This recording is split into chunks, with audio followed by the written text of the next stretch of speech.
My passion was globalization. So I wanted to be global. I thought from the very time being. My law degree was in international trade. My MBA was concluded in international business. So right from the very beginning, I have this passion of globalization and what was going to happen in the context of business and the business environment. So I took AT&T. I built up a separate division with 4 people, and when I left AT&T, there were 500 people in it, and we had a revenue of about $7 billion. And the top 2,400 multinationals in the world is what I was managing at that point. But then, you phase in, phase out. So I went up to a point which was the peak in 1998, around 2000. Then that's where I felt the company was going to be very disoriented in terms of its vision, because the management changes, the new CEOs come in, and everybody has their own vision of how they would like to conclude and take the company over. So that's when I left. And I think I left so for the right reasons, because I think it was a spiritual calling. So sometimes, what we call it is somebody just draws you in. So I think it was a spiritual moment that said, I must do something different in life. Enough of globalization, enough of my mortal existence. I also started up 2 businesses, actually, startups. The first one I failed. I had no experience in business. I was never inclined towards doing business, so we concluded that it wasn't for us. But the next one I started off, it gave me a lot more confidence, and then we built up this business with some software engineers and guys from Microsoft, and we built a company. And then soon enough sold it off with this whole internet boom that was going on with the B2B marketplaces. And so I was done with my startup experience as well. Soon after I left my second startup, which we sold off for some profit. And I kept myself away from the business. I disconnected myself from everything, because I think God at least wanted me to do something for Him rather than focusing on myself. And then soon after, 9/11 happened, which was which was a very, very big event, at least in the United States, in 2001. So 9/11 absolutely took me away from everything, and I said the world is going to be very different from now on. So I always had this quest as to find out what would be the global framework and the phenomena after 9/11. So within that context, I surrendered myself to the will of the Lord, as we call it, and hence I started my spiritual journey in that context. Now, as a human being, I didn't know where to start. Basically, I just started on my own. So something came to me and said, okay, maybe I just need to find out about myself, who I am, where I belong to, what am I really all about? It's not about the who, but what was the question that I was trying to answer. What is it that is inside of me? What is it that I'm all about? Not is this who I am. Everybody knows who they are. But the most difficult part is to understand the what in every human being. I just kept thinking to myself as to what is the reason. There must be a reason why we are not accomplishing the end game. And I then found out soon there was no trust. So trust became a very big issue. Global distrust amongst partners, amongst alliances, amongst people. And hence, that even further escalated into a framework, what I call as global corporate distrust, in which companies like Enron, MCI, WorldCom, a lot of companies in the United States came under that pressure. And hence, there's a big scam about Enron, which was a very large power company. Actually, Tata's was also involved in that, and I'm buying one of their plants in India. So all that was very disheartening within myself. And I said, this is the root cause of why we are going through right now after having built such a global framework within AT&T. So I disassociated myself from everything. Within that context, I found out Swami Rama, who was an Indian yogi who had migrated to the United States in 1967. And he had written very good books on Bhagavad Gita and its psychology. And he opened up an institute in Pennsylvania, which is not too far from where I live in New Jersey. So now in Hinduism, we talk about 3 or 4 phases in life. We talk about the brahmacharya, which is what you are growing up as, you're studying, you're going to school. And then is the Grihasthacharya, when you get married. Of course, there's the law of creation when you multiply and you have your own family and you put it in that perspective or in that order. Then it is the Vairagya, which means you have to disassociate it with everything that you're attached with and then live in that Vairagya and then go for the higher power or go for the higher energy or go for the higher spirit or the force, whichever way you want to believe it. And the last stage is what we call as sannyas. As you give up everything, then you're gone. You're a sadhu, saint, rishi, maharshi, whatever it might be. Self-realization is basically what I wanted to adopt. Not to any religion, not to any faith. I wasn't a Christian, I wasn't a Hindu, I wasn't a Muslim, I wasn't a Sikh, or association of any of those wouldn't have been possible unless I realized myself. So the journey started with a book in Zen, Buddhism, which says you basically do your homework first. So put your works in place. In self-realization, you would call it as karma, your karam yoga. So my past, I started to write everything about my past. What went wrong, why it happened, what caused pain, what was the reason for that. I put it all in perspective in self-analysis, basically. And that was like about a good 50, 60 pages of my story in my mortal life. Then I associated myself to what I call as steps in karma yoga. I guess the journey actually started off with self-analysis, basically. And you put it in perspective of your mortal life. What is it that you have done since you were born? Because I never realized that I was attached to my family, to my friends, to my paycheck, and to everything that I owned and my assets. There was a lot of pain. And in that pain, I started to indoctrinate, take upon spiritual elements in nature. So I used to go out camp for weeks and months in the United States, do fishing and be with the wildlife and the nature. And I started to study books and several types of books, including sciences, metaphysics, mind, consciousness, its relationship with the mind.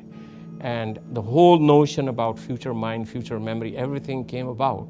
And slowly, I compiled everything together, which actually became my janana, which is Gyan. And that Gyan became very powerful from within inside of myself. So, which is what is termed as Gyan Yoga, is you have to build your own intellectual property and your own Gyan, your own Vidya. So I started to build my own Vidya, as we call it, my own sciences and metaphysics, in sciences connected to spirituality and connected to post-mortal life after this journey had transcended into self-realization. I never touched the Bhagavad Gita after that. So what happened was, it came about in 2005, while I was still involved with the family, that I became so highly conscious, my consciousness was so high, that I realized into something external. And it was perhaps maybe an external force or a spirit, as we call it. In Hinduism, we call it the Purusha. And Purusha is what it is, the spirit. We are bound in Purusha. Between you and I is the space which is occupied by the Purusha, or the Great Spirit. In Christianity, they call it the Holy Spirit. In Buddhism, calls it the Great Spirit. In every language, every form of faith, religion, there is an element of what we call as the Purusha. And it is the Purusha which is a constant, and it remains within inside of you. Once you inherit it, I became so feeble. I used to shake like a leaf. And when I started shaking like a leaf, I told my wife at that point that I need to do something. It has to exalt. It has to come out, because I can't live like this. So I started to read scriptures, the story of Jesus, the story of, there was a very good movie that was made called The Passion of Christ. So I started to watch it over and over again and just became very passionate about Christ and his journey and the misery he went through and the power of atonement, which is what is written in biblical principles, is the power of atonement, which is what Christianity is all about. Or even for that matter, even Sikhism. The Sikhs had so many gurus that atoned their life or made the sacrifices, right before the Guru Granth Sahib was compiled by Sri Guru Gobind Singh Ji. So in every faith religion which has been accomplished, there is a spirit of sacrifice by some guru, by some leader, or by some, human being that then has fallen into some form of faith, religion, and henceforth. So in my own spiritual context, I wanted to tell them that there was some ordinance I had to perform. I had to get out of this, something has to exalt from within inside of myself. And I didn't know what it was. So I chose to get baptized in the church. It's because I had to go. And I said, okay, let me find out if this is true or false. I didn't want to leave anything to question. It was on my spiritual experiences.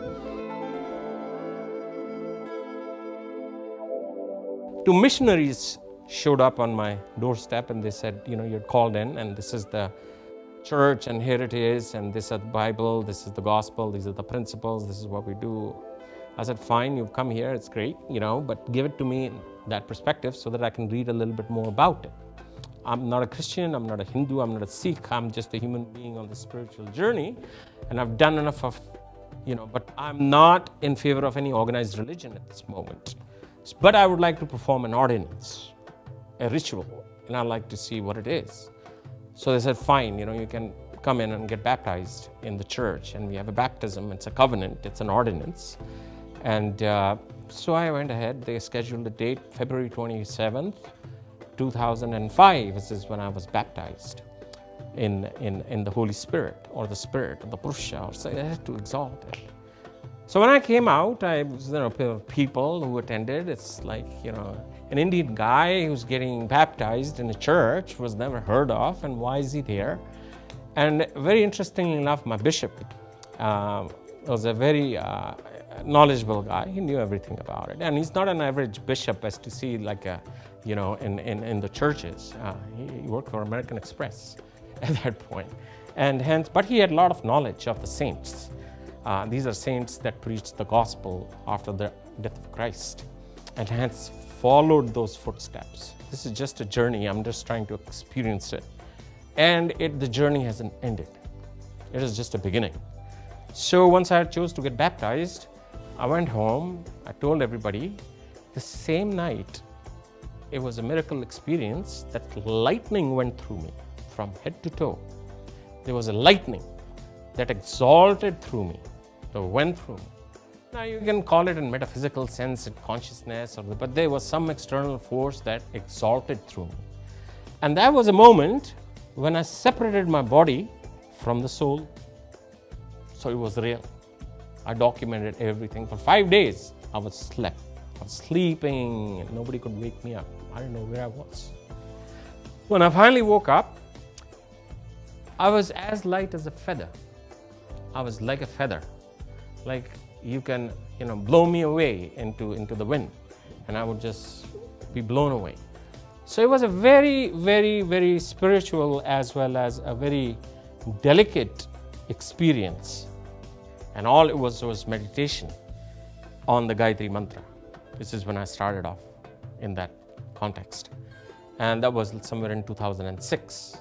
And then I meditated for hours. And I did yoga, I did running, the whole exercise. And then whenever I found time for 4 or 5 hours, I'll go back to the bookstore, to the Barnes & Noble or Borders, which was very close to my house, and read books, in all kinds of spiritual books in the context of Christianity, Hinduism, Buddhism, and any other, and even Islam for that matter. Then once I got the books from the church, and they were very fine revelations and scriptures, just like we have the shaloks and we have the mantras, they have the revelations from their prophets. Just like, we have the Old Testament and the New Testament written in the gospel, which is the, preachings of Christ and in the New Testament. And then Old Testament is all about the history, and the journey of Moses and so on and so forth. So I read the whole thing. So I read about maybe close to 60 or 70,000 verses, scriptures, which was the toughest part. Because in order to understand and indoctrinate, or what we call as redemption in Christianity, you have to pass through that phase of the Holy Spirit. So you must exalt. That must run through you, just like Christ actually when he atoned. And his power of atonement was the Spirit of God. When the lightning struck him, because he was in so much of pain, that God actually took his life away and said, end it.